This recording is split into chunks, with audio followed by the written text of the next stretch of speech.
ನಾನು ಇವತ್ತು ರೇಖಿ ಮತ್ತು 3 ದಿವಸ ದೀಕ್ಷೆ ಬಗ್ಗೆ ಹೇಳುತ್ತಿದ್ದೇನೆ. ಫಸ್ಟ್ ನಾವು ಏನು ಮಾಡಿದಾಗ ಅಪ್ ಟು ಲೆವೆಲ್ 3 ಮಟ್ಟ ರೇಖಿಗೆಲ್ಲ ಕಲಿತ್ವಿ.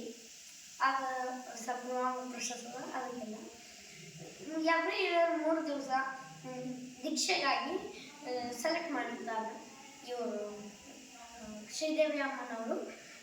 ಮತ್ತು 3 ದಿವಸನಾಗ ಏನೇನು ಆಗ್ತಾವಂದ್ರೆ ಚಕ್ರ ಬ್ಯಾಲೆನ್ಸಿಂಗ್, ಸರಸ್ವತಿ ದೀಕ್ಷೆ, ಪಂಚಭೂತಗಳನ್ನು ಆಕ್ಟಿವೇಟ್ ಮಾಡೋದು ಮತ್ತು ಸಬ್ಕಾನ್ಷಿಯಸ್ ಮೈಂಡನ್ನು ಆಕ್ಟಿವೇಟ್ ಮಾಡೋದು ಕಲಿಸ್ಕೊಟ್ಟಾರ. ನಾನು ಏನು ಹೇಳ್ತೇನೆಂದ್ರೆ ಸರಸ್ವತಿ ದೀಕ್ಷೆ ಭಾಳ ಇಂಪಾರ್ಟೆಂಟ್, ನನಗೆ ಭಾಳ ಚೆನ್ನಾಗಿ ಅನಿಸಿದೆ ಮತ್ತು ಸ್ಟೂಡೆಂಟ್ಸಿಗೆ ಭಾಳ ಹೆಲ್ಪ್ ಆಗ್ತದಂತೂ ನನಗೆ ಬಿಲೀವ್ ಅದೇ. ಯಾಕಂದರೆ ಈಗ ರೇಖಿ ವರ್ಕ್ ಆಗ್ತದೆ, ಮನೆ ರೇಖಿ ವರ್ಕ್ ಆಗ್ತದೆ, ಇದು ವರ್ಕ್ ಆಗತ್ತದ.